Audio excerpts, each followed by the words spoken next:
Fala galera, iniciando o estudo do livro O Histórico, Jesus Histórico, tá? Que é um livro que está por R$ 35 na Amazon, vou mostrar aqui para vocês.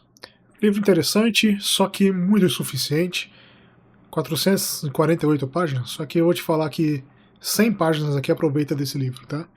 Se você pegar inclusive, tem alguns nomes interessantes aqui.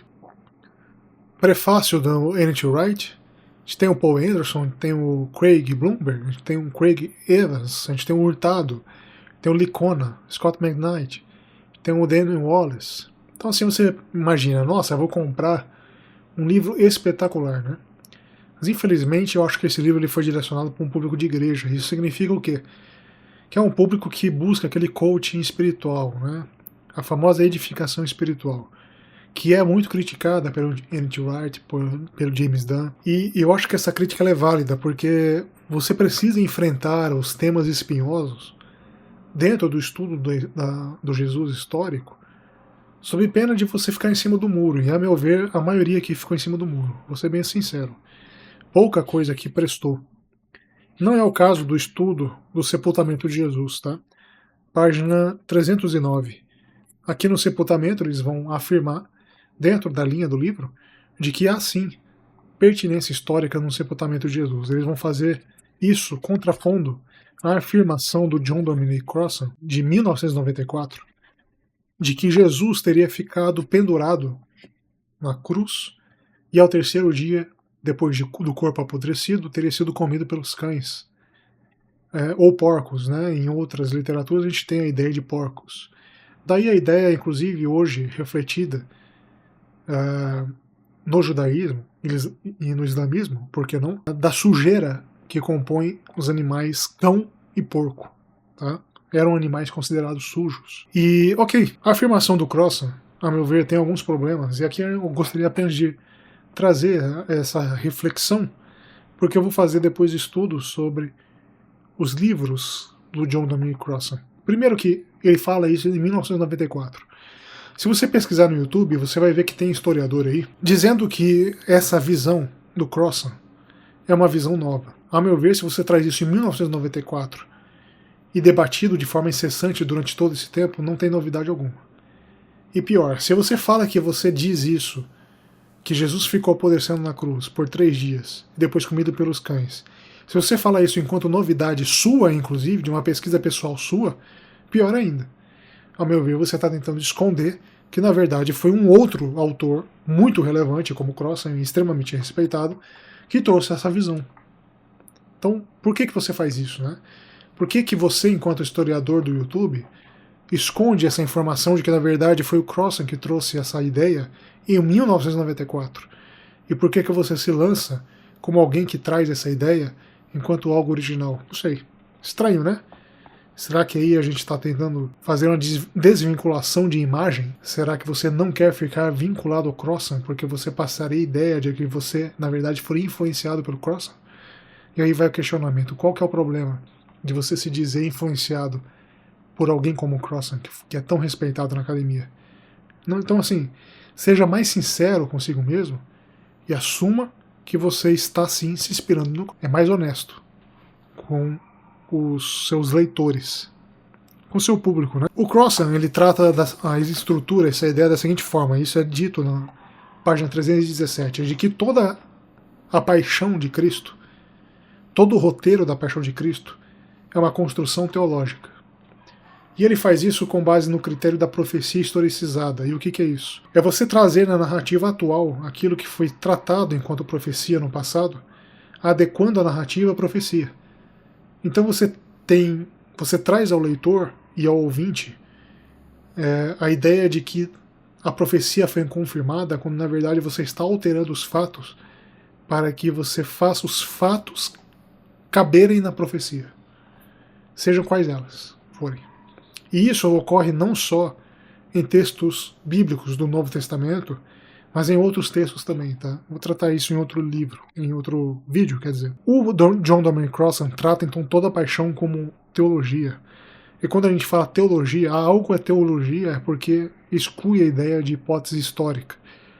Só que o Craig, ele tem uma ideia muito relevante aqui, tá? Ele fala inclusive que em 1 Coríntios 15, 3, 8, nas afirmações Cristo morreu por nossos pecados e foi ressuscitado no terceiro dia, o versículos 3 e 4, ocorreram segundo de acordo com as Escrituras. Ou seja, Crossan tem a ideia de que Cristo morreu por nossos pecados e foi ressuscitado no terceiro dia é profecia historicizada. De toda forma, ele coloca aqui, o Craig, analisando que ele foi sepultado, não tem correlação com a paixão de Cristo. Não está no roteiro da paixão de Cristo. Provavelmente porque não era algo tão absurdo e teológico a ser maximizado por aqueles que estavam escrevendo o Evangelho ou as cartas, no caso de 1 Coríntios, Paulo. Então a ideia de sepultamento não era algo em debate, não era um absurdo a ser combatido pelos evangelistas, pelos discípulos da época, pelos apóstolos. A exemplo da Maria prostituta e outras ideias aí que a gente vai tratar aí durante o tempo no canal. Essa visão eu acho muito interessante, tá? Porque a ideia, a meu ver, me parece mais absurdo imaginar que Jesus ficou 3 dias pendurado na cruz, caiu apodrecido, sem isso ter uma reverberação na tradição oral, que depois seria tratada e registrada na tradição escrita. Então, se a gente tem a ideia de que a tradição escrita do Novo Testamento decorre da tradição oral, por isso a ideia da formação do Evangelho de Tomé, Evangelho de Marcos como o primeiro Evangelho, as próprias cartas paulinas como os primeiros documentos históricos. Se a gente tem essa ideia, seria mais absurdo, seria um maior contrassenso não imaginar que ninguém teria afirmado que Jesus ficou pendurado 3 dias na cruz. É como se você trouxesse a argumentação da exceção absurda, né? E você não tem nenhuma afirmação do tipo nos apócrifos. Ou então, mesmo nos textos heréticos, que aqui eu já discordo, não? Eu acho que eu de fato concordo com a ideia do Shev Tarezi, que você não pode, dentro do estudo histórico, tratar os textos como apócrifos, heréticos, etc., assim como fontes. Aqui, contudo, na página 318, tem uma afirmação que eu considero um pouco estranha pelo Craig. Ele afirma o seguinte: como vemos em outras partes de suas cartas, a tendência de Paulo não era confiar no testemunho e na experiência de outras pessoas. Por exemplo, Gálatas 1, 11, 2 e 10. A meu ver, a experiência de Gálatas não reflete a opinião de Paulo sobre o testemunho de terceiros. Principalmente se a gente fazer essa vinculação à glossolalia, né? Paulo, invalidando ou não a glossolalia, ridicularizando ou não a glossolalia, que é uma ideia trazida nos textos de Paulo, a meu ver, ele leva assim em consideração a experiência de terceiros. E aqui ele dá prioridade, Paulo, dá prioridade ao que recebeu diretamente do Senhor ressurrecto. Não vejo dessa forma. Ele continua: nesse caso, ele recebeu uma primitiva tradição da igreja. Só que, a meu ver, não é possível você tratar sobre uma tradição primitiva da igreja sem você ouvir da tradição oral para depois replicar em suas cartas. Por isso que Paulo foi buscar na fonte oral aquilo que disse Pedro, por exemplo. Ele foi ao encontro de Pedro. Então, eu considero muito estranha essa afirmação aqui. Não me parece que ela destoa, inclusive, da continuidade do texto. Aí ele continua: essa tradição primitiva fala do sepultamento de Jesus e não apenas de sua morte e ressurreição. Concordo. A tradição oral primitiva provavelmente mencionava, sim, o sepultamento, já que você tinha, inclusive, o ateste testemunhal da sepultura rolada, da pedra rolada da sepultura. E aí você entra na discussão: não, a pedra rolada é um absurdo você imaginar a pedra rolada, porque somente os riquíssimos tinham essa estrutura de sepultamento. Ok, esse é um debate em questão. Se a gente vai entrar na ideia de Arimateia, então, ok, não é essa a discussão aqui. A discussão é: Jesus foi descido da cruz e sepultado? Então, a meu ver, você considerar a tradição oral, que é o que Paulo fazia, sim considerar aquilo que foi rememorado, vislumbrado pelos testemunhas. Ele é bem tranquilo sobre isso. Aqui depois ele fala sobre o critério de constrangimento, que é algo que eu vou tratar em outro vídeo, tá? Não agora. E aqui ele menciona depois sobre a arqueologia e o sepultamento de Jesus. E um dado que eu acho muito interessante, que é inclusive debatido pelo James Dunn, né? Para quem já leu o material do James Dunn, vai identificar esse tipo de debate. Que o material jurídico romano afirma explicitamente que o corpo dos executados, se solicitado, podia ser retirado e receber sepultamento adequado, de Gesta 48, né? Ele menciona Deuteronômio 21, 22 e 23, que é a ordem de você sepultar sob pena de profanação da terra. E aqui ele fala de Joséfo, né, que escrevendo nos anos 80, Flávio Joséfo, afirma que na sua época até o corpo daqueles sentenciados à crucificação é trazido para baixo e sepultado antes do pôr do sol. Por que sepultado antes do pôr do sol? Para que você faça o cumprimento da ordenança de Deuteronômio, não fazendo então a contaminação e profanação da terra. Então, a meu ver, pela ideia como Joséfo traz a ideia de sepultamento, o sepultamento na Judéia era sim uma regra e não uma exceção.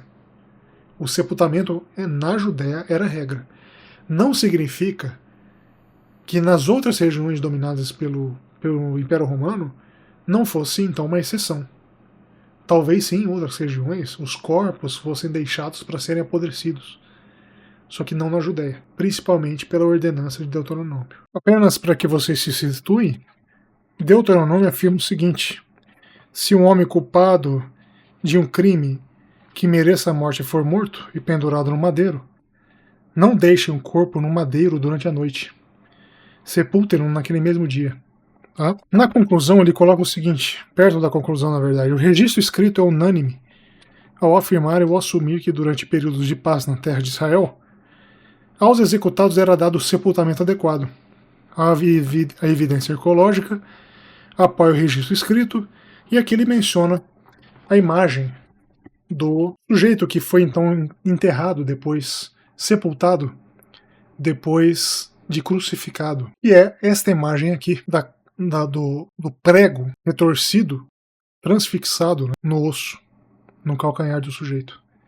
Por que qual é a importância desse registro?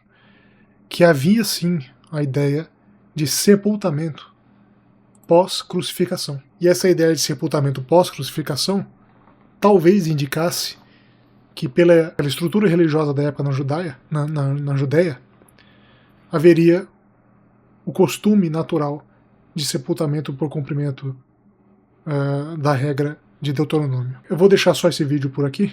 Depois eu vou fazer um estudo específico sobre as afirmações do John Dominic Crossan. É um estudioso muito importante, mas que infelizmente tem sido tratado como novidade pelos youtubers atuais aí de história, tranquilo? E aí a gente vai tentar mostrar que não é tão novidade assim, e quais outros historiadores, inclusive céticos, já discordaram do John Dominic Crossan, tranquilo? Fico por aqui então, grande abraço a todos, tudo de bom.